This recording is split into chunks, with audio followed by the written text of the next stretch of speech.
But we were going to focus a bit on insomnia in the elderly. How common is it? What's the prevalence?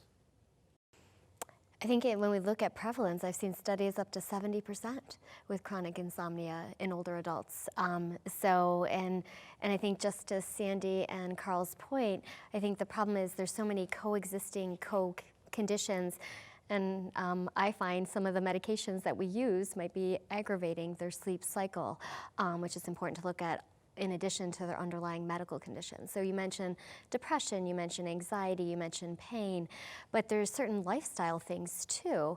And as we get older, some of those comorbidities, I think later we'll be talking about Alzheimer's disease, they may not be as active throughout the day. So they might be having different changes in their sleep-wake cycle because they're napping. So I work with a lot of older adults with Alzheimer's disease or other light dementias, and unfortunately they're not as active during the day, so they're sleeping a lot throughout the day. So I think there's things that we have to look at.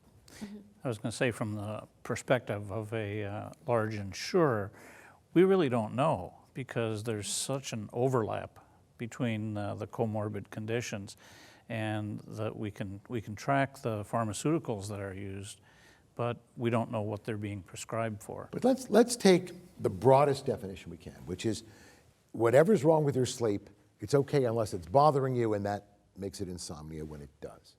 If that's the definition, or causing consequences. Or consequences, that's fair.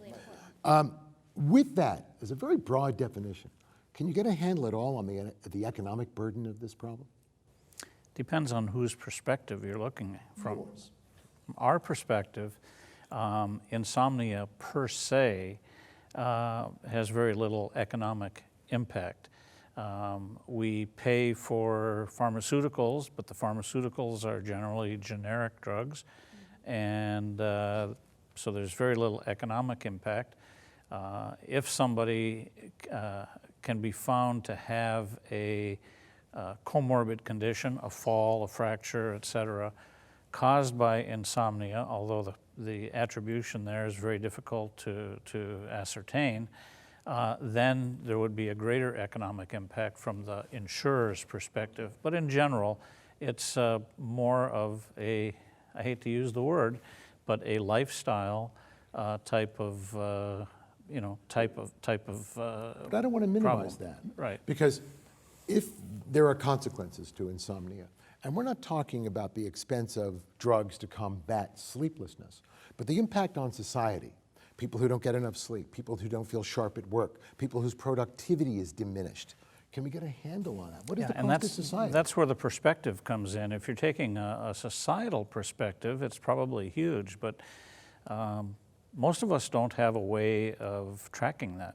Okay. I mean, it's sort of like in the early days where presenteeism was being tracked. People who wanted to go to work, right? And they did go to work with the flu. Didn't do anything and infected everybody else. So there wasn't a cost per se. But I think that the problem here is that you don't want to trivialize insomnia. Right. And so, I think even in the 80s, the big symposium to address this issue, and that's when it was declared that insomnia is a symptom, and you don't bother with the symptom, you get to the disease. So forget about the insomnia, just treat the pain, just treat the other comorbid issues. And then about 10 years ago, it was re-examined, and the decision was to think of it as a comorbid disorder, which gives it much more credence. There's much more importance to treating the insomnia by itself. It helps manage these other problems.